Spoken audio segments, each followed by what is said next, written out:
All right. Good night. Good night, everybody. Welcome to Fatherhood Talk. Today is July 19th. We are here to have our regular scheduled talk among fathers.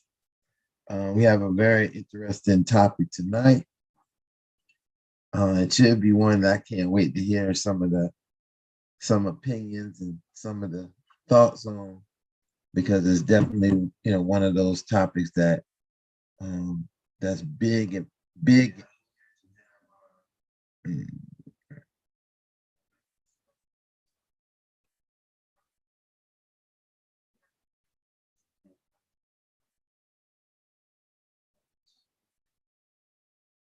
Could you guys just hear that? Did y'all hear that feedback? Okay, maybe y'all didn't hear. Okay, good. We didn't. Oh, you did? Okay, so good, man. No. Okay, good. I just look like I'm crazy. Good. All right, so the next topic is, why do we succeed at a longer male relationship than in female relationships? And this is a really important conversation that I think that not just our fathers but also our mothers, women and men alike. And it really is it's powerful in an instance that right now it seems like we're in this idea of a war with one another, having a war, and this gives us an opportunity to, as fathers, to kind of have a discussion about, we're not at war. There's just some reasons why we might have longer relationships, or why we even have platonic relationships, and how we have platonic relationships with women, mothers, partners, etc., wives. Well, let me put that in there too, wives. So, all right, so let's get down. I'm Ron Osborne Williams. Remember, if you want to see this and you want to hear more about Fatherhood Talks, like, share, subscribe, and so you can be a part of what we're doing here on a weekly basis. Let's hear who's in the room tonight. Okay, come on, guys. Welcome on. Frederick Adams, 3, 24, 15, and 9.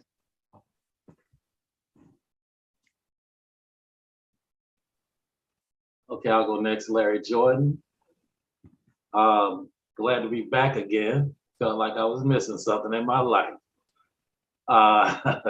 2 kids, grown and gone, 1 grandkid. Johnny Gaspard, I second Brother Larry's feeling. Let's see y'all again. Father of 2, a 23-year-old and a 20-year-old, and just happy to be here and be part of the program. All right, Gene Martin Menard, father of 2 young adults, 18 and 26. Lionel Lightborn, I'm a father to a tribe of 7, 4 boys, 4 young men, 3 young women, all of them are adults. Oh, and my grandbaby, my G baby, her birthday coming up next month. Travis Jones, 6 kids, well, 5 kids and 1 adult now. She 18. Happy to.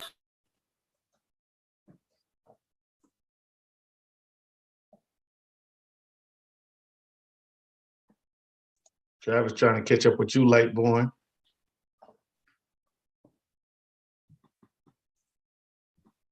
How when you count them grandkids? Start counting that next generation. Is that everybody? Is that okay? So Thomas Mulberry, been married for 48 years. I have 2 grown kids, both married, and I have 2 boys, grandsons, and 5 granddaughters. And one of my grandson and my granddaughter are grown. and then we're in the family here. Just know there's no hood like fatherhood.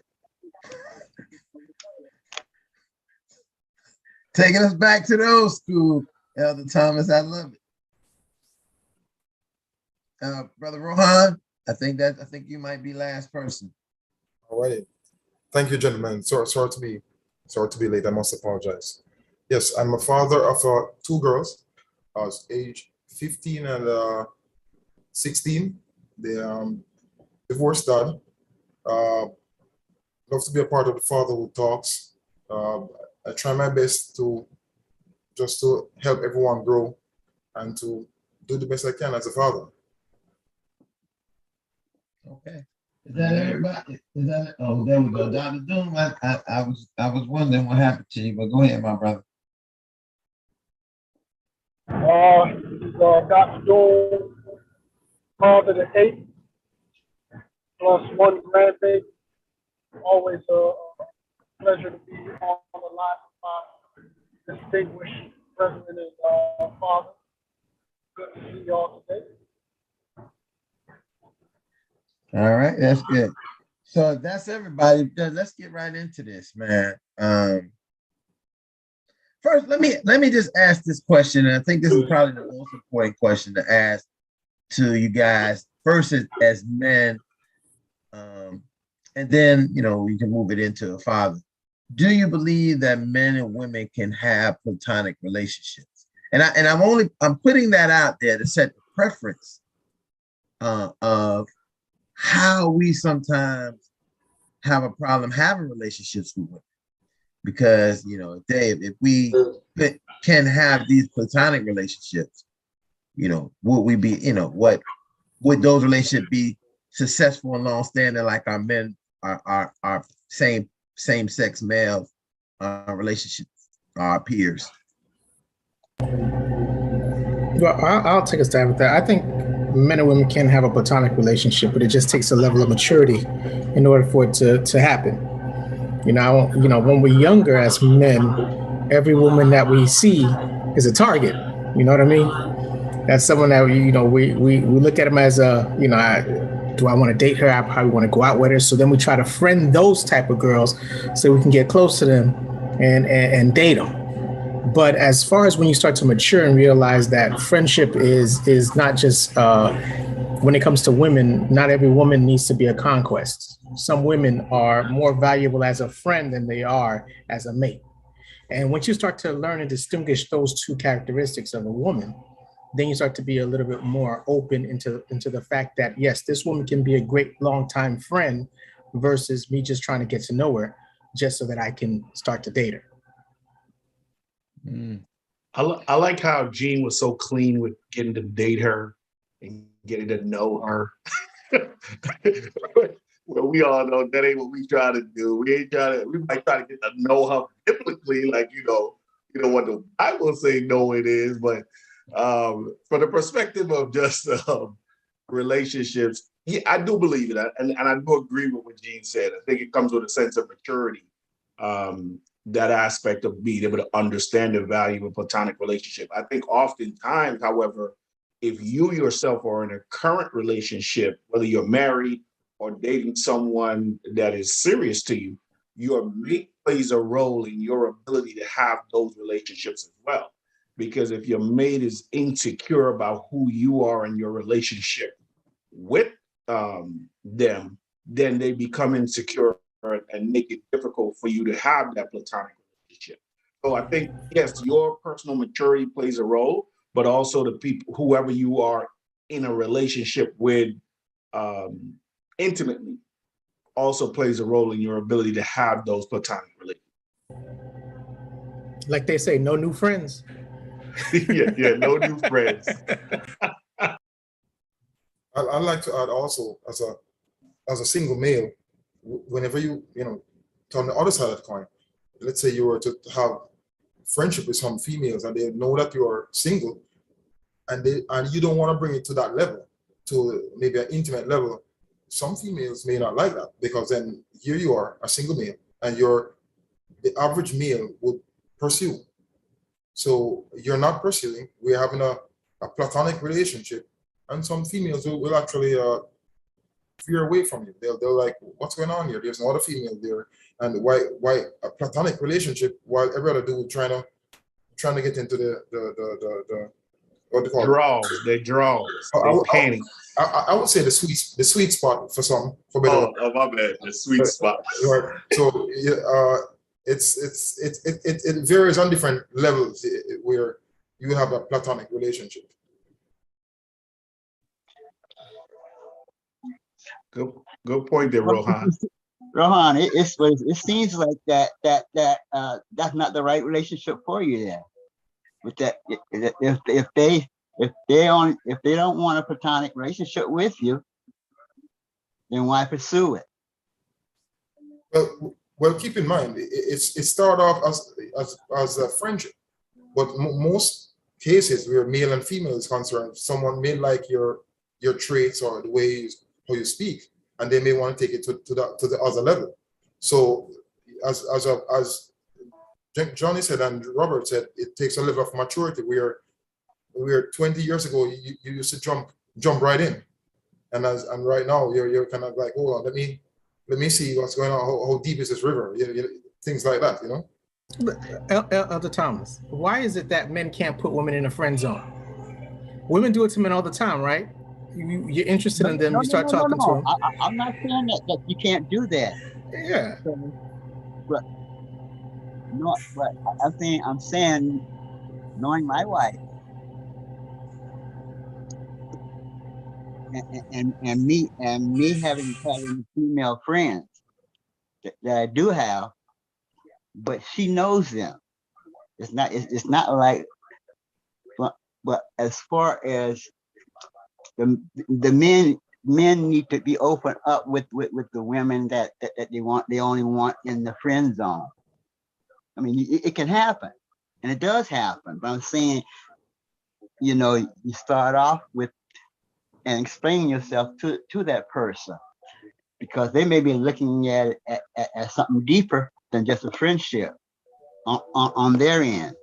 But you're looking at it, hey, I just want right now just to be friends. But let me I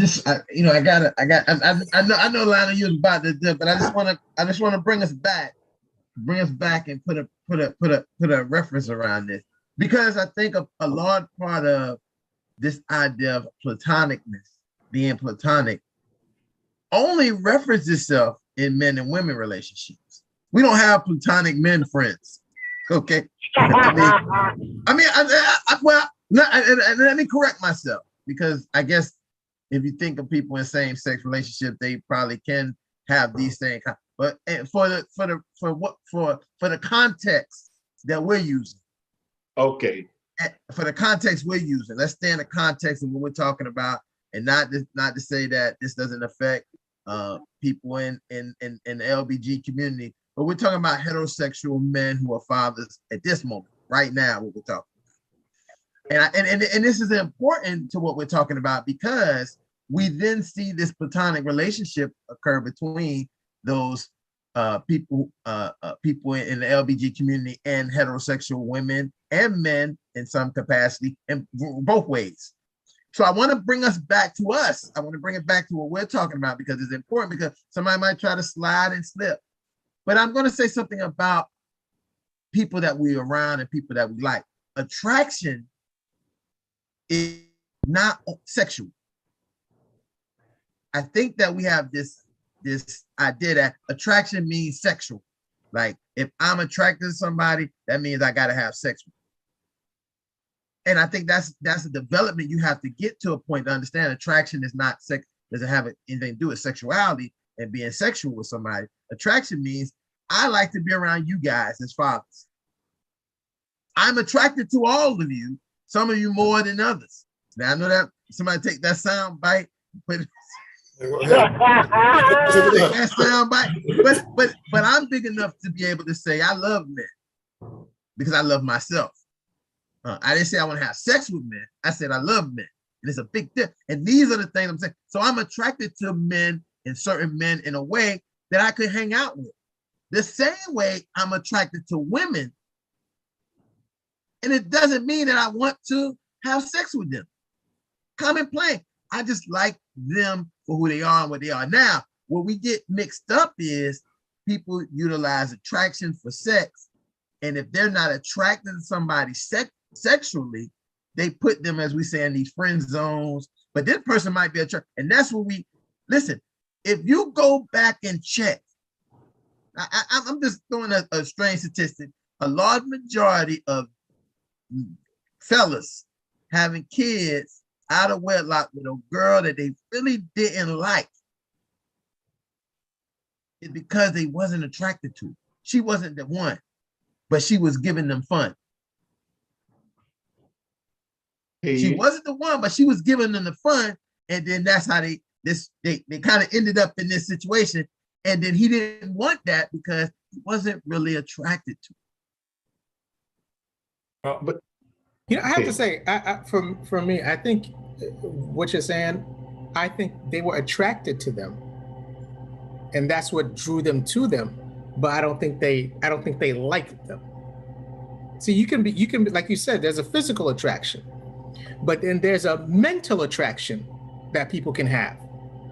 And when we go based solely on the physical attraction, you're sleeping with everybody and anybody who looks good to you. But then when you want to find a deeper meaning in your relationship, you start looking for a different thing that's going to attract you, which is their mind, the way they think, the way they behave, how they make you feel. And so that's a different type of attraction that you're looking for. And I think the problem is there are men out there who confuse those two. And they think that that physical attraction is the same thing as that mental attraction because, you know, they're out to get, you know, like Gaspar said, they're out to get the draws. And again, that's just maturity, as Ron said. But Lightburn, I want to hear what Professor Lightburn has to say. You've been itching. Go ahead. No, I think what we're doing is we're overlooking historical conditioning, right? And historically, we're all conditioned, particularly as men, we're conditioned to be, and let's take being platonic out of the equation because that's not even a fact, right? I think being platonic actually happens organic, right? So let's take that out of the equation. But your conditioning, the conditioning on both ends goes like this. For men, we're conditioned to be promiscuous, as opposed to women, they're conditioned to be monogamous, right? And so where the battle come in, it's promiscuity fighting against monogamy. I mean, not even just then, now. You understand? And where men and women start to be from Mars and Venus is because of those two conditioning. You got men who are just conditioned, and I mean, we see it as an accomplishment to be promiscuous. It's deep rooted from the beginning of time to right now. But for women, they're conditioned to be monogamous, which means their virtue is tied to it. Their whole identity is tied to it. We get treated differently, you know, when we tend to function outside of what we're conditioned to be. If a man conditioned who's conditioned to be promiscuous and he wants to lean towards monogamy, you understand, we're gonna clown him. Oh, you soft, you're gonna get locked down, you're gonna miss out. You understand? And so we think he will be socially starved and deprived just because he wants monogamy. And a woman, when you flip the script, when she wants to be go for monogamy, which is her right to be just as promiscuous as a man, you understand, and have a date life, then she's seen as something derogatory. Even though it's her right, and the climate may have to call for her being that, because if she don't exert her right and affirm her right to be that, then she becomes a victim of being monogamous, trying to deal with promiscuous men. And so where being platonic come in at is more where the respect and the appreciation for humanity comes in at. And it's whether it's a maturity or not, I'm like, you can be mature and still not have an appreciation for something. You got a lot of grown parents grown people that don't appreciate their parents. You got a lot of grown people, husband and wives, don't appreciate each other. And so where platonic comes in at is when you have a certain level of appreciation for each other, where you say, you know what, I appreciate this relationship. Well, if and this is why men tend to have longer relationship with other men than they do with women, is because we are not only like-minded, but we are like-conditioned.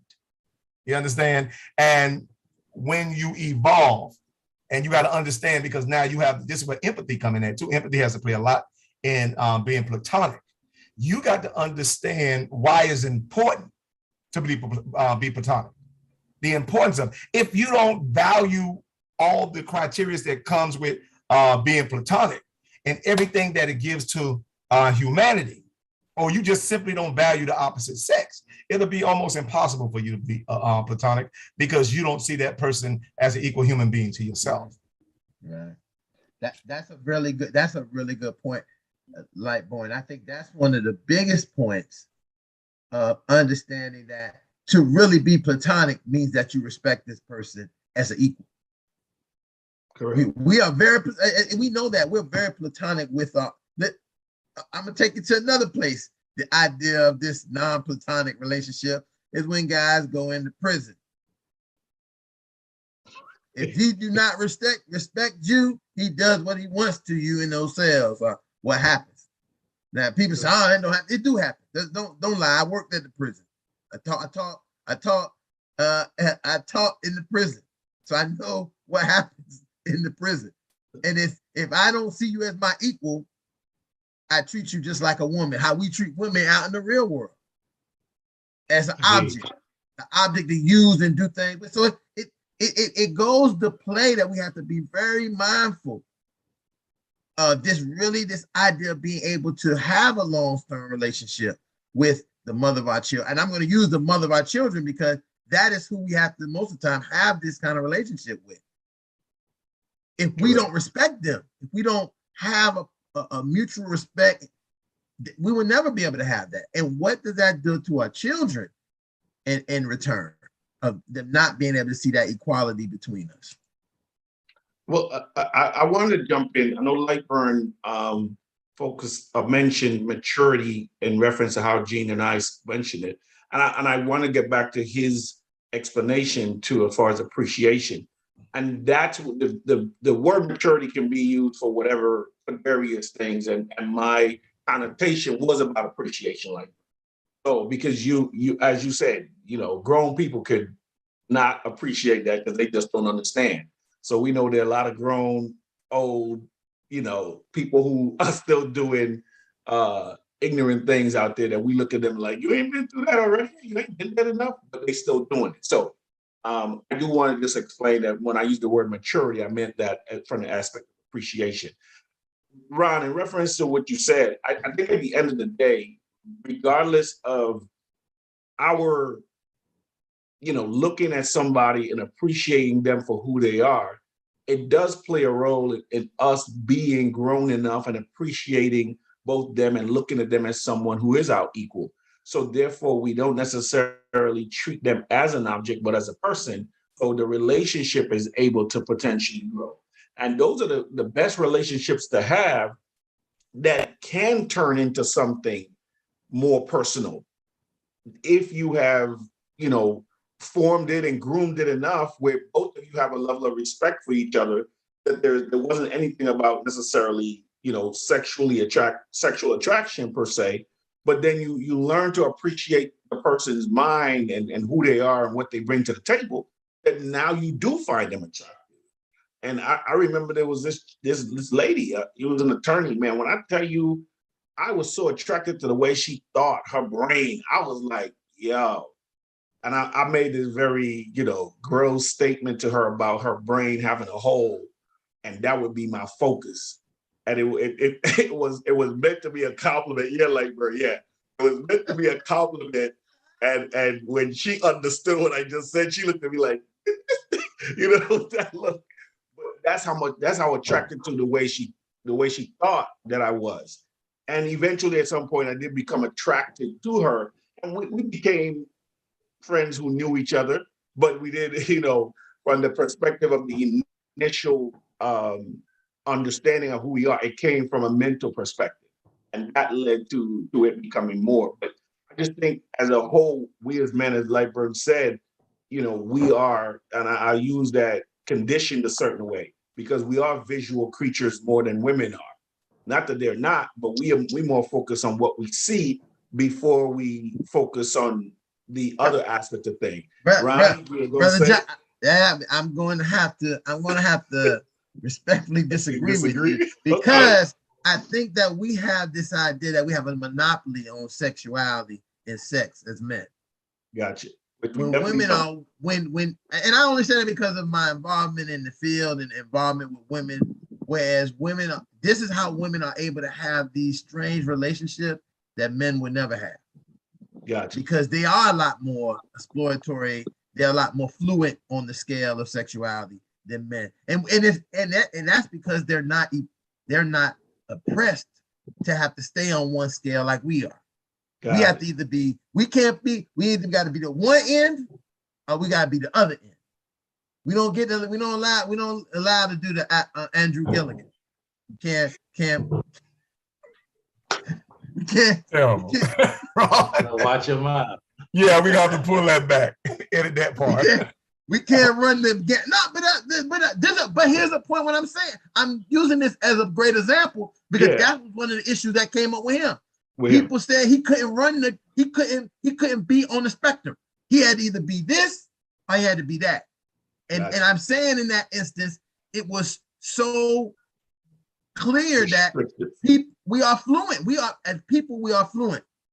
Now let's go back to, you were saying this, Johnny, about maturity, but it's not maturity. I think it has a lot more to do with conditioning, because when kids are young, their best friend is whoever it is.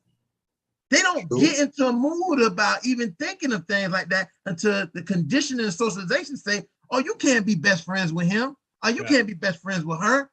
You got to be she got to be a sexual object to you, and he got to be a hero to you, and vice versa. And and so if we start in this idea of really developing and sharing with our kids that they don't have to fall into these social constructions of you got to be like this, you got to be like that, you need to do this or do that. They won't end up into some of these things where they feel like they can't be friends with a girl from the time they was in elementary school all the way until they went to college. And it didn't have to be that they had to try to hit on her. They had to try to do something with her because they may not even have that. And we found out, the conformity rule, they may not even had that mindset, but the people told them, man, she fine. If you ain't gonna do it, I'm gonna do it. Hey, man, that's my friend. She like my sister, and those kind of things happen. So we know it's occurring. So that goes back to us as parents, as fathers. What are we doing when our kids are getting to those ages in their developmental stages that we start introducing these ideas that you are not, you're not sugar and spice everything nice versus being dog tails and snails. I don't know what they used to call it, but I know and there's a perfect example. I know what all they call it, sugar, spice, and everything nice. I don't even remember what they called us because it didn't matter. But it's a good point you brought up, though, Ron, because but the truth is, most men, when especially if we're raising boys, often talk to our son with the mindset when he gets to a certain age. So you're not talking to no girls in school, that and that in of itself, that question then leads, I guess, your child, whether it be your son, to start focusing the mindset about girls per se. And if we do see him mostly with girls, we start to then wonder as men, why you always around these girls? You don't like no sports? Why you, what's up with that? So, or we look at it and say, okay, I see you hollering at all of them. Again, it's still something that becomes about us and that construct that you talked about. So I think it's first of us first having to change the way we're thinking, and society is now allowing us to have, and these conversations are helping us understand that now. I mean, because again, that was just part of who we were and how we were raised as men. I mean, you didn't think to talk to your son and say, so son. I thought y'all were coming yesterday. Go ahead. Okay. You weren't taught to say, hey, son, so are you just seeing Sarah as a good friend?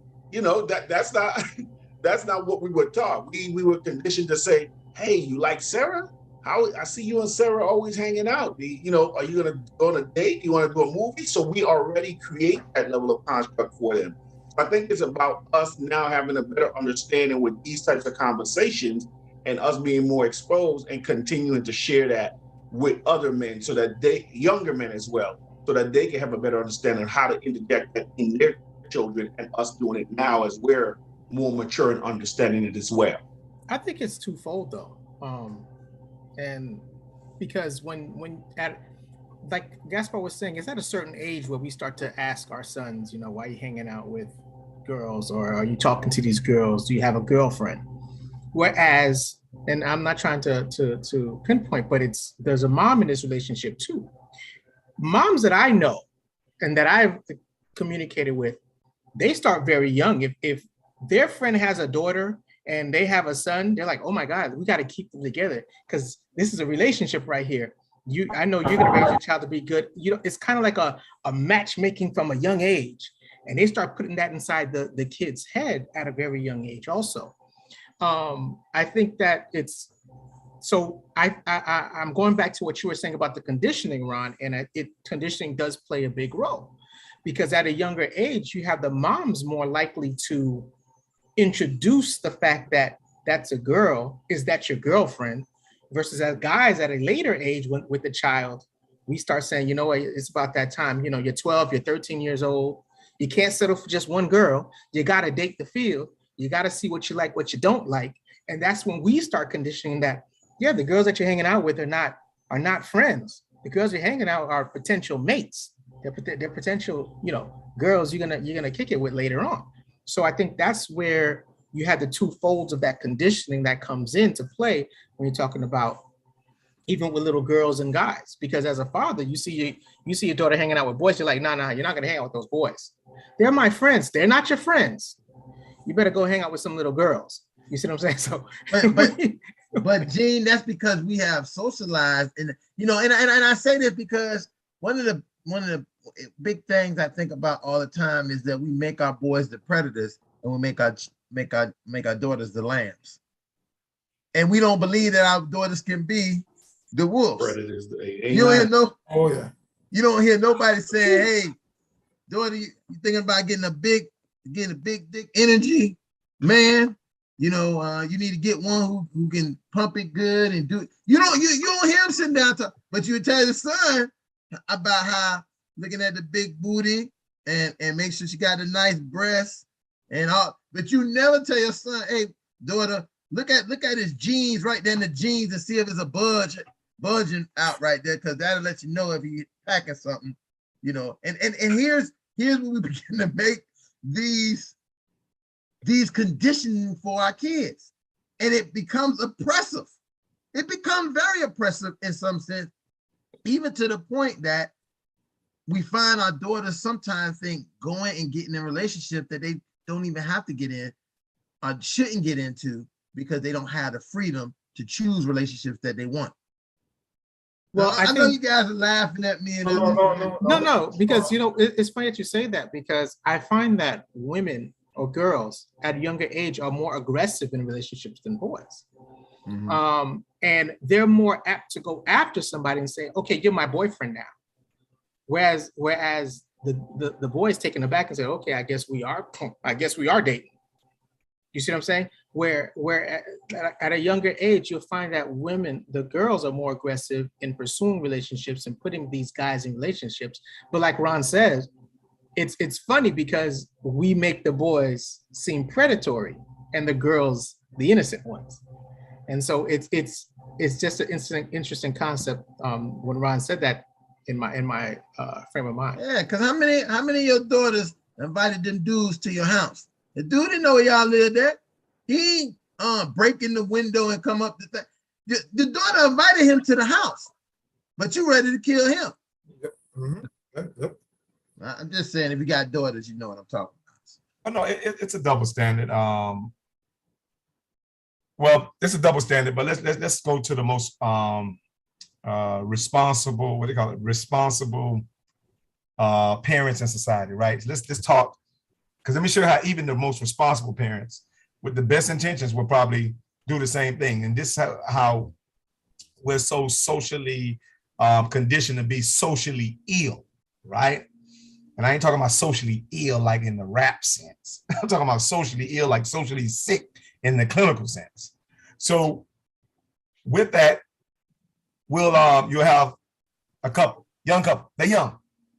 And they say, you know what, Dad, Mom, we want to be monogamous for each other and see what we want to have, what y'all have. We want to see if we can accomplish being a 50-year couple, or you understand, that type of stuff. And even the most responsible parents, you know what their advice would be to their children? The same one I probably give my child. Nah, you young, you got to experience life and stuff like that. And so what we'll do is tell them, and this is, let me say what we're saying, what we're really saying that we don't know what that we're saying. They're saying, listen, we want to try. I know monogamy may seem like a fantasy. I know commitment may seem like a fantasy, right? And they want to try it on the front end. And we telling them, no, that's not normal. You understand? You need to wait to the back end. So what you need to do is go out there, find out who you are, right? And have get some promiscuous experiences, and then try to accomplish monogamy. You got to sow those wild oats. But I hear what you're saying. No. They tell you got to sow your wild oats, right. man. You got to get some experiences, and we're not really saying what the experiences is, but in hindsight, that's what we're telling them. Oh, you need to go out and date other people, blah, blah, blah. Not understanding the different experiments and experiences that comes along with it, and traumas, right? And then finally, just for them to meet their mate 30 years later, wounded. Which is but let me say this, but also that reverses the opposite way. Like, when we look at the divorce rate in the country, there's a large majority of people, and I say this because it occurs so often where people feel like they have to be in these monogamous relationships, and they tolerate things that they really shouldn't have to tolerate. And, I mean, when we look at domestic violence, the larger reason why people are in domestic violence relationship, because they've been conditioned to say, this is the person I have to be with, and I can't do anything but be with them. And I believe that this person is the best person for me because I've never been with nobody else. Well, that's I think the study, because it's the flip side of the study as well, to the fact, which is back to my original point, because it's not acceptable, or it's just become a fantasy or far-fetched to accomplish anything. Monogamy is like a fantasy right now. And so we don't think it's attainable. We tell our kids to be doctors, lawyers, and astronauts. But when it comes to the natural and simple thing like monogamy, we tell them that's impossible. You understand? You can be an astronaut, but to be monogamous, it's impossible. That's what we be. And so we got a warped sense of what success really is. And I think we feed them with a tainted spoon. And so then, yeah, you're getting the spoon, so you're getting a meal, but the meal, some of that meal is expired or corroded, or even poison in certain aspect. And so I don't want to say, okay, it may be impossible for you to be an astronaut, but you can be it. But I'm telling them on the other end, you can't be monogamous. And then monogamous is some type of fantasy or a unicorn or something like that. And then they got to meet their husband with all those experiments, because I don't even think it's an experiment. And I think we sell our kids more experiments than experience. And in some cases, society don't really value experience. We think we put the value more on the experiment side than the experience side. And there go all your ethics and morals. You understand? Becomes null and void. I definitely hear you 100% on that light burn. And it makes a lot of sense. I think part of that is due to the parents' own personal experience because they may have at some point desired that same young monogamous love, but and went into it with that desire to have that, but unfortunately became a victim of not monogamous relationship. So, as all of us are who are protectors of our children, we want them to not unfortunately go into the same potholes that we fell into. So we can share with them, look, hey, rather than making this choice that daddy or mommy made, it may be better to go this route. And we're not, like you said, we're not even thinking that we're telling them the opposite of what it is that we want for them, because all we're thinking is I'm protecting my child from early hurt, when at the end of the day, it's a hurt that's going to come, whether it be now or later. At the end of the day, it is what it is. So I think that's what it's all about. It's not an intentional go be a hoe advice. It's more so please just don't get your heart broken now. See, and let me say this, and this is where I feel that becomes the offense. Johnny said, "Don't go be a whore." How is networking? If you took this to the business mindset, if you was networking to find out what job and what industry and thing you really want to be in, that's being a whore? Not at all. Right, Not at all. but we always equate people being experiential. Like if they're trying to figure out what they are, what they want to be, how they want to be, to a negative. And how could that be a negative? I definitely, again, hear your perspective. But I'm just talking about the late from how society looks at it. Right, and I want to point that, and that's what I'm pointing out, is that society begins to put these labels, and so no one wants to be a part of that. Listen, the idea that I would, if my daughter said she wanted to date, she had dated a couple guys, and I put the pressure on her to tell her, you don't do that. That ain't what you're supposed to do, right? I say you need to just pick one of them and stick with that. But I won't tell her to do that with anything else. I won't tell her to do that with a car, picking out a car. I won't tell her to do that with a job. I won't tell her to do that with medical advice, to go see a doctor, see a lawyer. But I'm telling her that she has to make one of the most serious decisions and stick directly to that one quickly, without even really measuring, maybe even knowing what she wants. And I think that the problem occurs is because we don't have parents who kind of give that opportunity and have those I think the dilemma is that we're not having that conversation with our kids. Because we had the conversation with them, they would probably make the decision, be more communicative with us about what they want and what they don't want and how they do like things, and ultimately and let us teach and guide them the right way. I hear you. Makes sense. Well, I think what Gaspar is saying is, let's be honest, we all have a number, right? You meet a woman. What do you mean by number? Sexual partner. I ain't got, no, I ain't got no. Wait, hold on. Time out. I could marry a woman who has sex with 100 men. Okay, but you know why? Not everyone can. She only having sex with me, the one man, the time she gonna be with me. But not everyone can, and that's what I'm saying. You can, but that's not everybody. And when Gaspar says made his statement, when Gaspar made his statement, guys have a limit to how many sexual partners they want the person that they're with to be. A lot of times, which you know that's hypocritical. Hold on. You know because he ain't sitting here talking about, I'm only going to have one partner and I want you to. No, this man done tried to bag everything he ever seen in his whole entire. How does Lightborn say it? Lightborn said it's a how do you say it, Lightborn? When he says men have a I can't think the term you use, man. Man, you just messed that up, man. I just messed it up.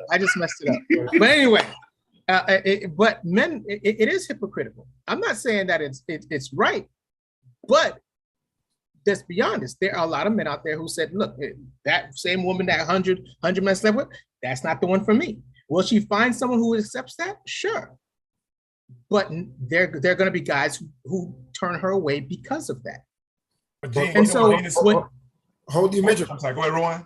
How do you? We as men, we tend to put in a capsule. Well, how do you measure that?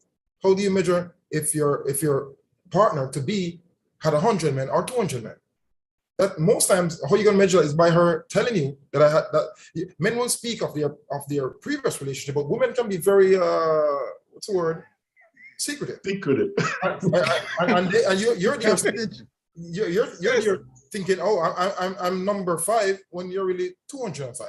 Hey, listen. Look, Okay. I can assure you, I'm gonna answer. Rohan, I can assure you, Rohan, when you do have the experience with her or the experiment, depending on which one light verse is, you will know if you number 5 or number 205. You will know. Yeah, I digress. See what I'm saying, Rohan? Look at what Johnny's saying. How will you know unless you have so much experience? How would you know what experience she is? And this is what I say the problem is. I'm gonna measure how much experience she have based on my experience. I hear you. Okay. And that's where it happens. So, Gotcha. so if she do some stuff I never did before, I'm gonna say, oh, she must be a hoe. How is that? This just means that I ain't as experienced as I think I am. Gotcha. So Okay. so gentlemen, let's say this real. Look how we're talking about sex, and look how it changes look how it heightens the conversation. Look how it changes the conversation, how important it is. Even in a relationship, or the intent to have a relationship, how it changes the trajectory. You know, Ron, again, sex plays a role, to be honest, in these times, in everything. Rohan, why you gotta remind But I have us to say, that to bring it back in, if this was just someone who was a platonic friend, you wouldn't care how many people they slept with, because it wouldn't impact you in a relationship with them, because it's just you treat them. And this goes back to what Ron was saying earlier, that when you are around people who you care about, because they have the same views as you do, you're going to attach yourself more, because that's what's going to attract you to being around them. And so you can have a female friend who was very sexually expressive and be platonic, and it doesn't bother you at all. It's when you try to change it to a relationship that it may have some concern for you. But again, going back to that view of platonic relationships, there are certain things that you're going to carry that aren't going to affect you, or you're not going to put as much weight on it when it comes to a platonic relationship versus finding that person to be with. You know what? I think we all suffer from the what they call the greatest peer pressure. I call this adult peer pressures. And we suffer from the greatest peer pressure of all, and that's stereotypes. And so when it comes to stereotypes, I'm talking, we're grown men right here, and you would let a stereotype, right, keep you away from somebody that you love. You understand?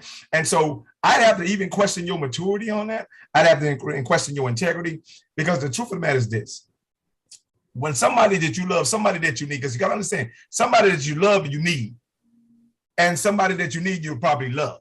And so when we understand that the dynamics of what a marriage or any kind of commitment should be, you understand? Because there's no commitment in your life you don't need. That's a fact. Whether it be your career or whatever the case may be. The thing about it is, if we don't start to see our companionship like we see our career, because ain't nobody gonna make you cheat on your career.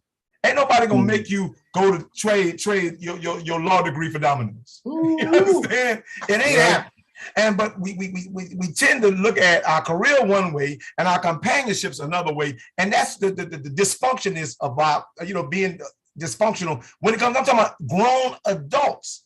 You remember I told you love, and that's what I love about this particular conversation and relationship, because love equals the playing field.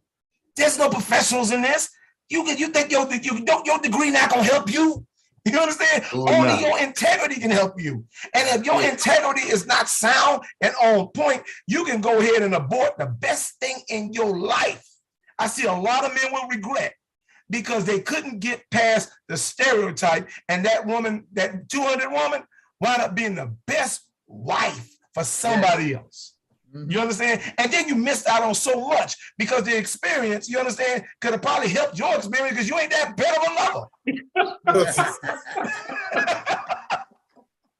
So it's a lot of stuff that, particularly as men, we have to. I'm like, listen, I wasn't my wife first. Would I have liked to have been? Yes. But then you got to find out this. And this is the stuff that we really reject. It's a lot of first you could be, but you didn't stick around long enough. I was the first to take my wife on an international vacation. I was the first to get my wife her passport. You see, and so we miss out on the opportunities to being all the first you could have been, and you worry about the bed. There's so many things and so many firsts you could be to getting your companion on their feet, but you don't want to stick around because the stereotype scared you. All right, Brother Lightburn. Thank you again for your professor. All right, pretty woman. That's right. All right, pretty woman. Hey, pretty woman reference right there. I like it. Yes, sir. Like that. Oh my gosh! Did you just say pretty woman? Now you Yeah, well, that was the reference he just made. Yeah, That was the That's the excellent reference. that he made from the pretty was. woman. The idea that she may have been a prostitute, but Richard Gere was able to show her things that she had never seen. And guess what? She showed Richard Gere things he had never seen. So it's more about what you can learn from your partner and what they can bring to you based on, all these other hypocritical things and stereotypical things we talk about. Because now we gear look, you know how anything can just go right into the sex and sex stuff. So let us come back. Let me twist us back to, because I probably started that by answering that question. Yes, Ron, sir, Elder Thomas. Yeah, I just want to say to Lightburn, hey, checkmate. Right on point. Checkmate. Right on point. That's all I want to say. Yeah. And so when we're talking about in this idea of looking at, why our relationships with our male friends last for lifetimes, and you can ask even and this is crazy thing that you see many men who are involved with women after they break up, they don't even associate with them anymore. They can't even talk to them. I seen people who had hearts and goo eyes, and there was one moment they had the matching outfits on and everything, right? Yep. After they broke up, if you even said the person's name, it was like you was bringing the seance of the devil in the house. Yes. And I was like, yo, it was nothing that was left from that relationship that y'all could maintain and keep. There was nothing. There you have nothing that could, even you can't say a kind word. If they was on fire, you couldn't just go over there and toot over on them. You can't do any of that. Not even that. Oh my God, that seems so strange to me, because I believe that when there was this idea of love don't come with conditions. You gonna love, agape love. Even if I lose my romantic love, I'm still gonna have the agape love for whatever you showed me. Even the bad things you showed me, even the horrible things you did to me, I'm gonna remember that and love you for that. Yeah, And I think that's the hard part that comes with, especially for us as men. I think it's a lot, and this is me speaking generally again, it's often easier for women to be able to look past whatever men have done and still be friends at the end of a relationship, where it's been more difficult for men to look past what the women have done in reference to the end of the relationship, but allow it to still be a friendship. You ain't like Johnny. You ain't lying, because I listened to a guy tell me today how he lost his whole career over wanting to move to another city. So that in and of itself plays its role in our ability to do what you were just saying, Ron, have something positive to say when you end a relationship. But as far as the platonic friendship relationship thing, like I said, guys, it's something that we all strive to have. I had a good friend of mine. We once dated when we were in college, but we are still good friends. Her husband came to my wedding. They had the kids, everything. But her husband, for whatever reason, even to this day, damn near 20, 30 something years still later, has some level of guard when it comes to me. And I'm like, dude, I don't want your woman. That's my homegirl. I knew her way before she even knew you.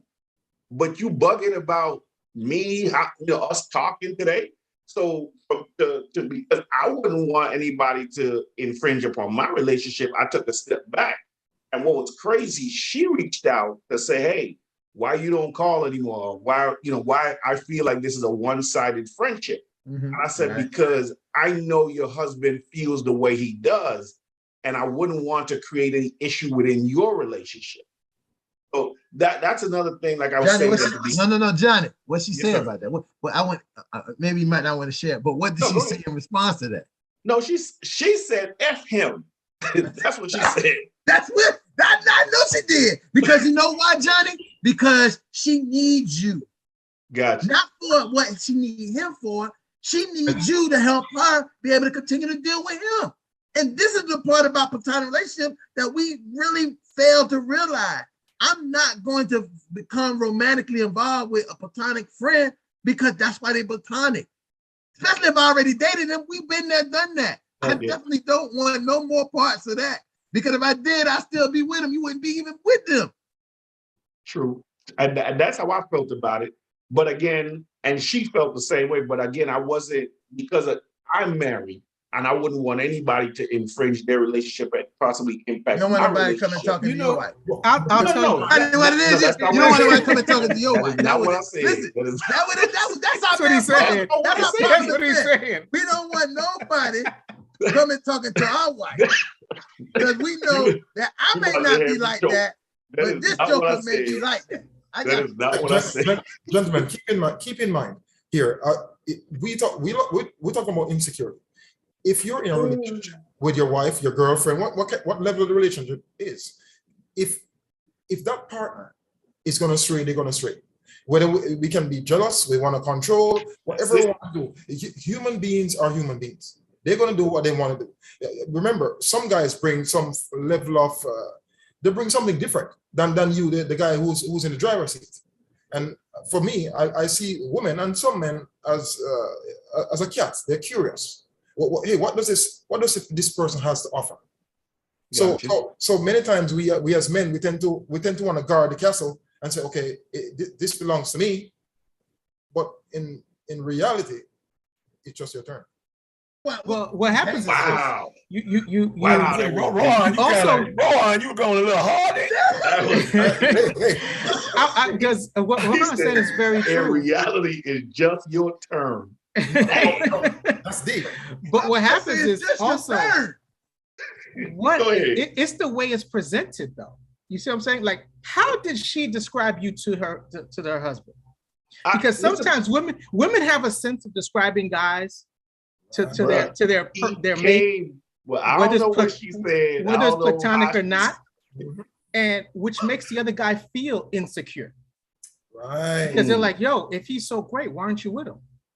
And so what, you still like him, still got a crush on him. So the insecurity carries over, not so much that they think they're gonna do something or you're gonna do something. It's just what you represent to them when they see, man, my wife looks at you like this. Gene, she should be looking at me like this. Gene, that's his problem. That's his problem. That's exactly. Really, that's the same insecurity that would allow him to go out and cheat on his wife because he's insecure about the life she lives and with people she around. That's I mean, you got to be a little bit more. Ron, I'm gonna tell you, I'm married, right? I don't play both sides of this thing, but as a human being, and you think like it's as a man, I'm like, it doesn't has anything to do with being a man, more so as being a human being. When I met my wife, had she had a friend guy, right? Because admiration, right? And what's the other word I'm looking for? When somebody honor, you understand? Nobody wants to put out this. I am not playing number two to my wife, period. You got to understand that at all. Zero. That's a non-negotiable for me. You understand? And if I thought she had a certain affection for somebody else greater than me, I would have pushed in that direction when we dated. You understand? That's just my philosophy. And so, but when I make you my wife, something that's sacred like that, then yeah, I'm going to be number one. There's no competition in no way, shape, or form. Exactly. Whether you call it I'm like, there's no competition. You're missing the point. There's just no competition. And so she's not gonna bring home, that's not even a competition with my pastor. Because if I think you honor the pastor greater than you honor me, it ain't happening. We ain't go to that church no more. Right. And so you understand? And so nobody, and that goes for men and women, want their significant other having greater affection or honor or admiration for somebody else greater than they do for them. You don't want the person you with being inspired by somebody else greater than you. I'm like, oh yeah, you probably haven't that, because I don't want to be in a vicarious relationship. I don't want to be a bedwarmer. You understand? And it does happen. Yeah. And you have people just will have you just as an accessory, like a poodle. I'm just gonna be honest with you. Some people will have you in a relationship like an accessory until they can get what they want. Right. Just to show you, like, listen, I can have somebody, and then if you do happen to free up, you understand? Then I go ahead and kick this accessory, put the poodle in the pound somewhere, and go ahead and be with my dream person. If I'm not your dream person, I shouldn't be married to you. Mm-hmm. I love it. That's what I was trying to say. Like, it's just so eloquent. And that goes both ways. But my wife have a good, and I can tell, I told her, she have a friend guy, great guy. I'm talking about very stylish, I'm talking about very manicured, I mean, intelligent, all that stuff.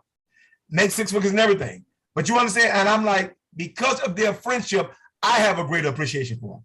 I'm like, no, you need to call your friend. I'm like, no, you need to speak to him. He's a good friend. Go ahead, call them. I let them go out to dinner and everything. Because I'm like, no, actually, y'all need each other. Now, I'm able to see that because you know I'm able to see that? Because I love her. Mm-hmm. So it's not putting her in a castle. Loving her sets her free. And it's setting her free that proves that I love her. Hey, light boy, you hit it. And let me just add the other part to this whole scenario that Johnny already suggested. When that person is truly platonic, they know what to do. And guess who they call? They call you. That's it.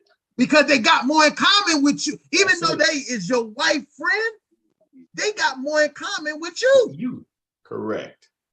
That's right. They got more in common. They're going to say, yeah, they're going to listen to everything she say. They're going to hold her confidence. And then they're going to say, dog, let's go to the, let's go to the bowling alley. They go to the bowling alley. They're going to say, man, hey, you know, this, that, and blah, blah, blah, and blah, blah, blah. And hey, man, I respect this. And they're going to give you the scoop. That's it. Now, if you a man like what Lightboy, and I agree with 100% what Lightboy said. If you with me, you with me. Me, period. If you with me, you with me. I ain't got to worry about. I ain't got to check your phone. Because you with me, you with me. Because guess what? If you don't want to be with me, hey, listen, I'll help you pack up all the bags and let you go. Because if you love something, you can let them go. Right. But remember, there's always a stipulation to when you let go of something. If you drop that thing in the sea, you might not never find it again. Yeah. You might see it, but you never find it again. So there is some choices and decisions we make. So I like what Lightbird mentioned. Always drop it in a puddle. About being the person the first. I don't have a puddle. You an ass. I'm sorry, I didn't mean to say that. I recorded. Again, I like the part where you mentioned you be. I'm with you. Let's be together. I'm the guy who you want to be with me and you want it to work. But we got to keep in mind, life is like a book. That's the way at least I look at it. As we turn each page, sometimes it changes. Sometimes it's the way you started the first page, the first chapter of the book. As you reach on to the 5th chapter, things changes. As a guy who goes to courts back in the day, I noticed majority of divorces were actually in their 40s and above. And I'm like, why are divorces in their 40s? And I'm thinking, they might have started out the book, but as you read the book and go further, you know, I don't like this book anymore. You know, I want out of this book. You see a lot of stuff along the journey. And I think we're more conditioned today to pick up and walk away and start over than we are to work through something. Yes. You know, again, at the end of the day, you know, nobody's perfect. There's no perfect man, no perfect woman. There's no perfect marriage. If they've been married 50 years, I guarantee there has been some drama in that 50 years. Somewhere today, you would have left right away. So whatever that may be, they decided to stick it out, work through it, make it work. And some of those relationships that are 50 years together are great. There's still love. There's still a sense of me and my partner working through this marriage. And some of those same 50 years are just two people that happen to share a house together. Right. And they literally are just roommates. They're not even friends. They converse with each other because that's a person that's right there. But they're still, and those are the relationships that you don't necessarily want to end up with. But I can assure you that this life that we go through will have you at some point, when you're in your marriage or whatever it may be it making a choice. Am I going to stick in this and make it work, or am I just going to walk away? When Rohan, as far as you talking about those people at that point, they just made choices that they don't feel like dealing with it anymore. We're in this instant mindset life that we're in. I could get everything. I'm on. I could log on an app and get a date. I could get on Tinder, get some whatever I want. I don't need this extraness. I'm not gonna work for this. I know who I am. You see what I got? I'm dressed. I got this money. So why am I gonna deal with the drama of this when I could go find me something else over here? So I think that's unfortunate, sad where we're in. But and that in and of itself is what makes platonic relationships, if you can have them, great. Because they help you bounce off of someone who could tell you, that relationship you're in and you try to leave, you need to stay right where you are. Because sometimes you just need somebody else to be able to talk to that may be of that other sexual, that other sex, to help you give you their perspective without it being somebody who you look at as somebody you want to get their drawers. Yeah, hey, Johnny, you hitting it right. You hit some really good balls out the wick right there. And I say that I'm saying that to really look at this idea of when I look at the large majority of people who come in and you probably can speak to this, that got a divorce, is because they had no other exposure to anything outside except their own marriage.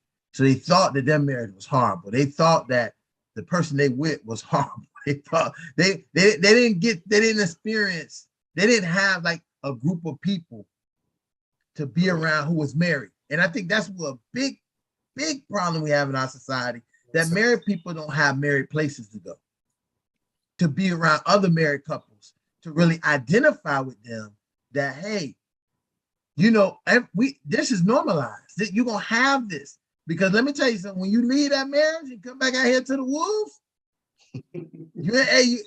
listen, the wolves is out here. You might be able to look out and find you one, and be able to get reconnected. But 9 times out of 10, and then guess what? I'm thinking of a couple right in my brain. The wife wanted out of the marriage. She wanted out. She said she was tired of the husband. He wasn't a bad. She was just tired of the mundane life they had. Yeah. Right? She was tired. She was tired of being that, and she got a divorce from. She pushed the divorce, and get what? What he did? What you think he did? What did he do, Rod? That joker was back married to a new wife. Yeah. She had went off, tried the other side. She tried dating. She tried all these things, and then was miserable. And was like, I love my husband. I want him back. But he gone now. He already married to another woman. Ron, to add to that, as a divorcee, I remember getting a phone call from my ex-wife, and when she called, I talked to her platonic because I'm that kind of person, and she said to me, we had something good going on, and this is a lady who's married to someone else, and I'm like, you spent all this money, all this, we're super poor, and you're telling me we had something good going on after I spent all that money. Again, you're right. I think when you're in a relationship for an extended period of time, you're trained with that person. You tend to be trained. You know what I mean by that? Sit down here, stand up, don't move, and then you go into a new situation where it's not sit and stand when you part. Listen. I'm on 11, so somebody probably said that probably is But listen, I'm only laughing because how tight and far back me and Rohan go. And listen, I remember when I first met Rohan's wife and the way she looked at me, his ex-wife, the way she looked at me and like almost gave me the choops. Like, who the hell is this guy? And what the hell he, and I remember this. I remember. And I said, oh my, I said, Rohan, you got, hey man, I don't know what you got. What's happening, man? What you must really be doing bad stuff over there in that marriage. What are you doing? And then and then you think about now, it comes just to the point of people feeling like they want certain kind of lives, they want things a certain way, and they're not getting in them. And then when they do get some of the things that they think they want, they realize it's not what it's all. I go back to what movie that was. Wesley Snipes was a drug dealer. New Jack City. No, the other movie. Sugar Hill. Sugar Hill, yeah. Sugar Hill and his girlfriend went out there to see the basketball player. She learned very quick that Wesley Snipes was a better dude to be with. And that's the kind of ideas that happen. Where you think, Wesley Snipes a drug dealer, he can't open up emotionally, he this and that. You go out with Walt Chamberlain, what they call him, whatever his name was, and that wasn't the best kind of date you ever wanted to have. So you look at these are the kind of things that happen. We got to be thinking, like, is it something better out there? Well, yeah, it's something better. It's something better, but you got to make it where you already at. Right, that's what I'm getting at. Something outside. That is on both ends, though, Ron, because I've seen the opposite of what you just described with your friend, where this is actually my wife's friend, where committed woman, you married to a husband, but he didn't want to do anything. He just was satisfied. And this is the difference between, this is what I think we fall short at, because sometimes we'll fall into the status of the relationship and not the service. So we'll abandon the service of the relationship just to have the status. Well, we're married. And then give no service to that particular relationship. And so this is where the mundane set in at. And you will see people even stop dating because they got married. So all the dates stop when they got married, all the excitement stop when they got married, all the consideration and all that stuff get and things start to go a little cold. And so it can happen on both ends. I'm thinking when you get married, you don't have the right to lay down on your wife. No more than she got the right to go lay down with somebody else. And so you're going to have to take ownership of, like, listen, man, what I did to get that person, I should still not only do anything to keep them, but guess what? Expand on it. Because you don't want to be trapped in some type of relationship where you more in a relationship with the obligation and not the appreciation. The appreciation is where the inspiration lives. But the obligation, you understand, is where the incarceration lives. And I've seen that woman go and she went and got a better relationship with a man probably that made half the money that he made. And so sometimes you don't get so caught up in your status thinking, oh, she's lucky to have me. Or guess what? Even as a woman, he's lucky to have me and stuff like that. And you stop using the service or serving the relationship. It's still over. Relationships are an organism. You got to understand that it's an even greater organism because you got two people right together.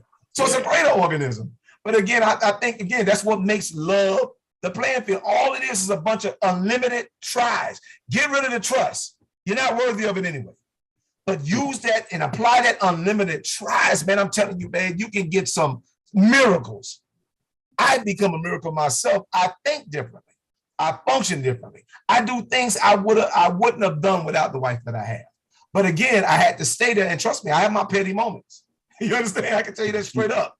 I would have left, if I was her, I would have left for a lot of petty stuff that I did. But I had to learn, because I had never been married before. But she was patient enough to try and understand that I had never been married before. So I came into a marriage with a dating mentality. Did I have an affair? No. But I still had other petty qualities that she would have probably preferred me having an affair. That bad. That's my next place. And I'm glad that you pivoted us to that, because this idea that sex or infidelity is the only thing that destroys relationships. It is the biggest, infidelity is the biggest scapegoat of relationships that ever could be. And it is not, and you know who can tell you that better than anybody else? Your platonic friend. That platonic friend will tell you that's bull crap. Yeah. That's bull crap. That Yep. because they know that it's the bull crap that you trying to say, oh, they cheated on me. They did, oh, they want to move around. No, what they want to do is want you to come home and tell them good evening. At least say good evening. How was your day? How was your day today? Because guess what? That dude at the job or that chick at the job, they done brought some crackers, done brought some extra lunch, and then sat down and told them, they tell them all, hey, oh yeah, I know how all that go. Oh, wow, boopity boop, doopity doo. How your husband gonna send you to work without lunch? I got you. Exactly. Right, Robert, you got it. How you gonna send you without lunch? So well said, Ron. So so here we are in the game of life. We have the other dude saying, okay, if you were my wife, I would do this. Because remember, his intent maybe to get into the sweet spot, but not necessarily into the driver's seat. So along the journey, and like Ron mentioned, we're not going to leave out the children here. Again, like Ron mentioned, two people coming together, and it's an orgasm. What's the word? Organism, right? But also think about when children are. Could be an orgasm too, but go ahead. I want to go. Let's continue. So we have children now in the mix. So now we have two persons. We have children in the mix, and remember, children are different personalities, different attitudes. So relationships can be complicated. And I've always told people, relationship is work. If you're willing to put in the work for your children, for your partner, it can work. But many people tend to want to drive in the passenger seat. I want to sit down in the passenger seat and be chauffeured. And in reality, at some point, you're going to have to drive. Right. Yeah, it goes back to what Lightbone was saying, right, earlier about the first. Sometimes you have to be willing to be the first at things which are in this marriage in order for it to be successful. Start doing things. And a lot of times, we tend to not want to waver on what we think was interesting to us and neglect the fact that we're with somebody who may have some different interests that we should partake in order for them to also be happy, just like it should be a give and take.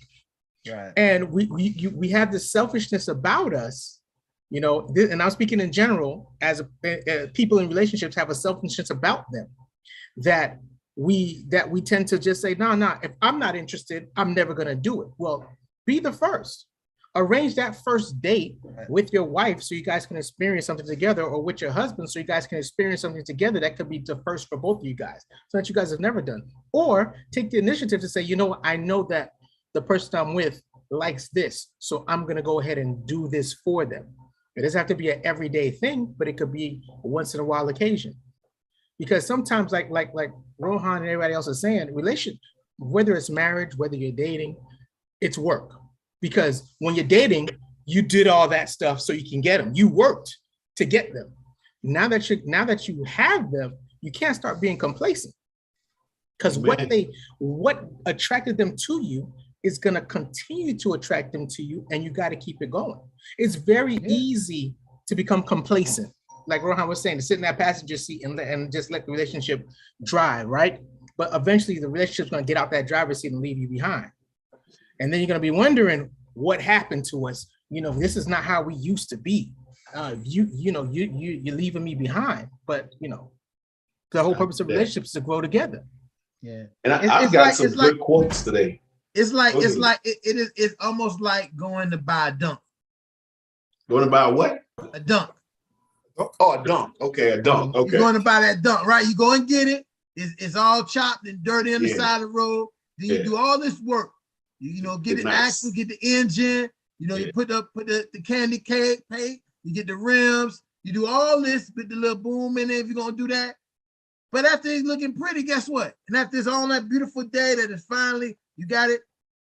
If you don't continue to do maintenance on it, it's gonna be right back on the where you. So that's how you got to do your. That's how you got to do your relationship. The relationships have to work like that somehow in a relationship. But I think an important part is I'm bringing back to platonic friends. They are very good to remind you of what you're doing and not doing, because you need it for both things. Their platonic friends are not just to remind you of the stuff that you're not doing. They also remind you of the stuff that you are doing, that your partner might be taking advantage of what you do in that relationship. Correct. So these platonic friends that you have, and they will, and the point of them being platonic is they will be listen, they gonna be honest. They also gonna be a person that if you want somebody to placate to you, you're gonna be mad at them all the time. You're not gonna call them. You're gonna call everybody else but them. Until you had to call them, and they're gonna say, "Oh, why you didn't call me about this 2 weeks ago?" Oh, well, no, not you didn't call me 2 weeks ago, because I would have told you when you thought about this. Don't do it. What's the reason? And I would have made you feel not guilty, but I would have made you think about what you was doing. And think about, are you a better person than what you plan on doing? And also with that platonic relationship, and I'll tell you now, if you're treating your primary relationship the way it should be, they ain't gonna care what friends you have. There you go. Because you're gonna create that sense of security and that sense of just I don't want to, for lack of better, entitlement of what they have within the relationship because of what you fostered. That they'll be like, oh, she ain't got nothing on me because you'll never get treated as good as this. I hear that. and so once you start treating them the way they should be treated, they won't care who your friends are. Amen. Whew. All right, Ron. Platonic friendships. Awesome. But it wasn't. The title was, why do we have more successful relationships with our male counterparts than we do with our female counterparts? And I think that a lot of that has to do with, us not knowing how to be platonic in those male-female relationships. And as I said before in the beginning is, nobody got to tell us how to be a platonic friend to our male friends and vice versa for women. You ain't got to tell them. And so, and a lot of times they are going to, and a lot of times, here's another part that you can't do to your platonic friend who is of the other sex. You can't guilt them. Y'all was at the strip club. You and him was at the strip club together, throwing the same amount of dollars. And he say to you, dog, you really shouldn't do this because you really ain't got to. He was like, you can't. They throw the guilt right back on you. Yeah. When you go to speak to your woman counterpart, platonic friend, she gonna tell you that, listen, your electric about to be cut off, but you out here giving these hussies y'all money. I'll be mad too. And then it makes more sense because what can you say to her or what can you say to him that make them feel some way about something you did and that you don't got it, you don't have it, because their situation is completely different. A lot of times we do dirt with our like peers, our same-sex peers. We do dirt with them, and we don't mind getting dirty and muddy and dusty with them and doing things that we really don't want nobody else to know that we do. And we have a sensitivity about being guilty of doing things when we talk to those opposite sex platonic friends, because they will call us on the truth.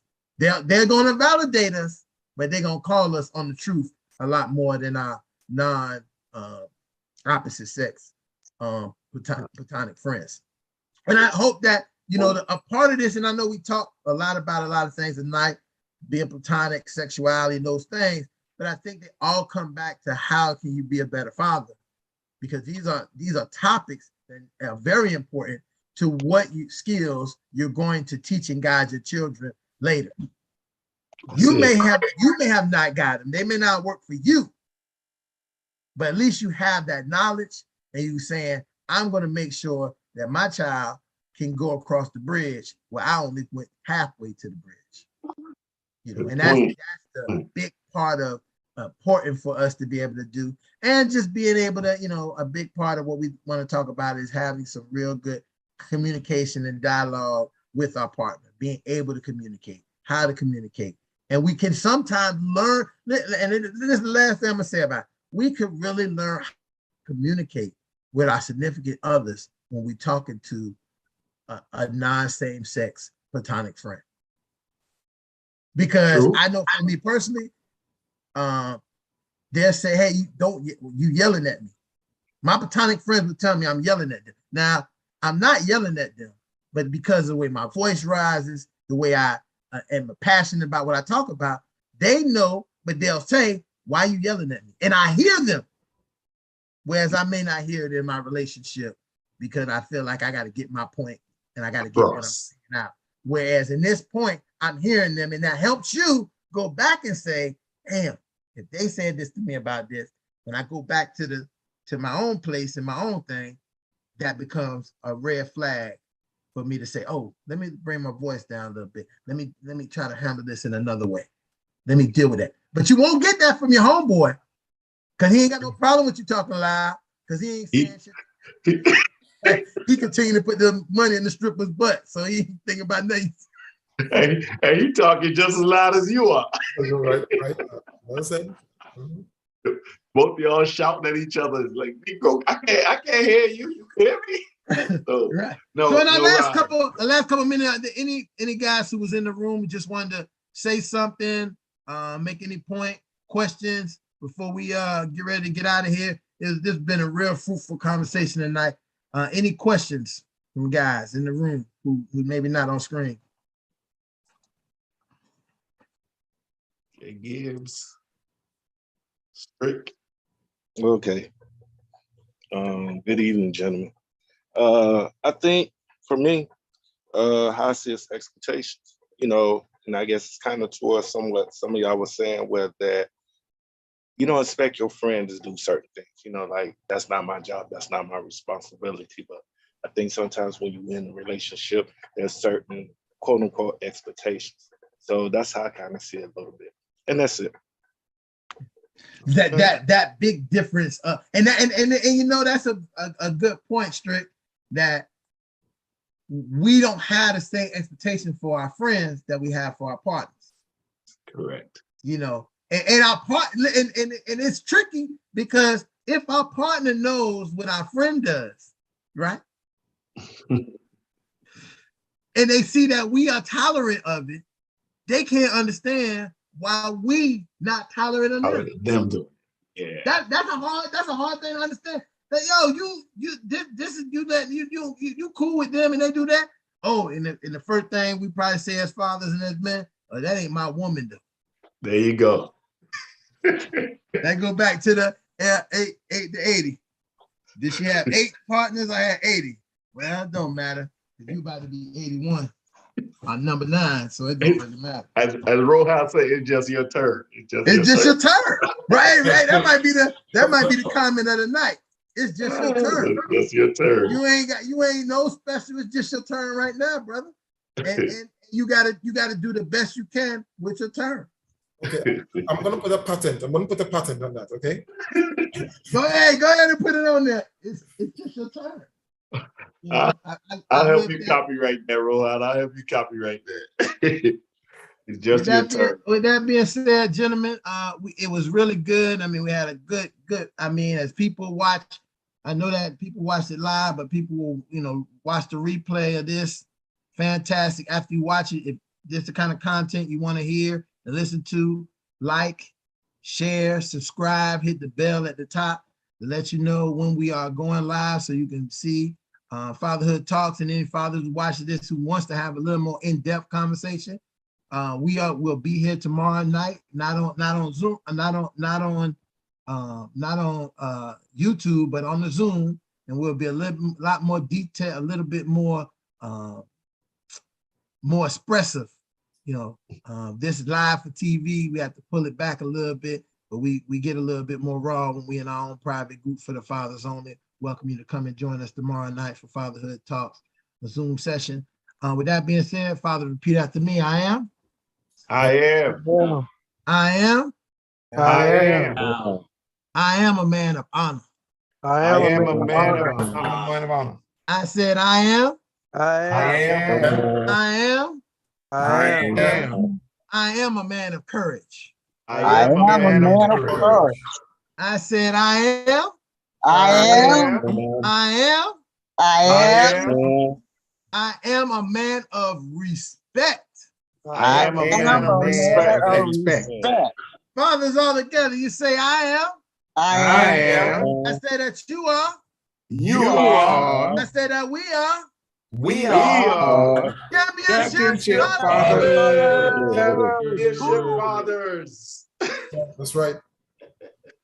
And again, I want Championship people to fathers. know we not flexing because we got muscles. We holding our children and our families on our arms. That's right. And we want to thank you for joining us tonight, and we'll see you next week. Peace. All right, my brothers. Have a You good have a good evening. night. Great.